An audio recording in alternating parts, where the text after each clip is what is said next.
Muslimanet e parë në Amerikë, historia e fshehur që nuk tregohet. Historia e Amerikës zakonisht fillon me Kristofor Kolombin, kolonët evropian dhe më pas formimin e Shteteve të Bashkuara. Megjithatë, kjo histori zyrtare lën në hije një realitet të rëndësishëm, praninë e hershme të muslimanëve në kontinentin amerikan. Shumë kohë para se Amerika të njihej si shtet, është një histori e fshehur, e anashkaluar qëllimisht ose nga padia, por që ka rrënjë të thella dhe prova të shumta historike. Pas studimeve, udhëtar dhe detar musliman nga Afrika Veriore dhe Andaluzia mund të kenë arritur në Amerikë para vitit 1492. Hartat e vjetra, shënimet gjeografike islame dhe përparimi i madh i shkencës së navigimit në botën islame tregojnë se muslimanët kishin aftësi dhe njohuri për udhëtime transoqeanike. Dhe pse kjo çështje vazhdon të debatohet, ajo hap një dritare të re mbi rolin e civilizimit islam në historinë globale. Megjithatë, prania më dokumentuar e muslimanëve në Amerikë fillon me tregtinë e skleverëve.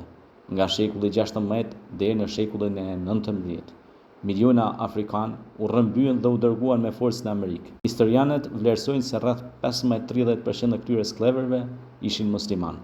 Ata vinin kryesisht nga rajone si Senegali, Gambia, Mali, Guinea dhe Nigeria, zona ku islami ishte i përhapur dhe i organizuar. Këta muslimanë nuk ishin njerëz të zakonshëm pa arsim.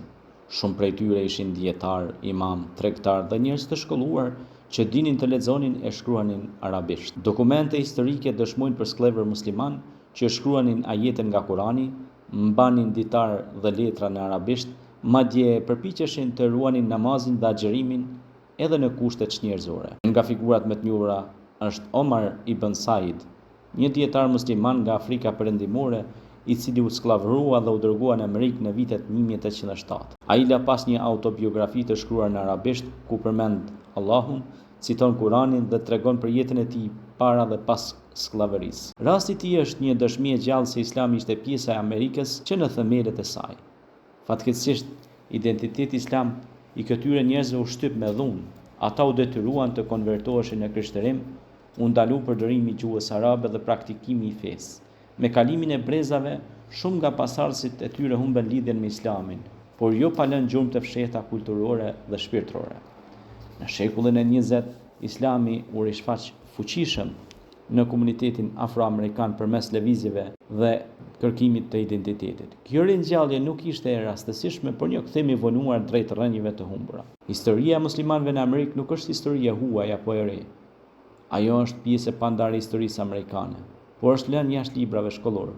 Të njohësh këtë të vërtetë nuk është vetëm akt drejtësie historike, por dhe një hap drejt kuptimit më të thellë të diversitetit dhe trashëgimisë reale të Amerikës. Sot, ne, kur jemi duke diskutuar për historinë e lashtë të Amerikës dhe të muslimanëve si pjesë e një komuniteti, kemi një kryetar bashkie që është pra musliman, Zohran Mamdani, i cili u zgjodh kryetar i bashkisë komunës së New Yorkut.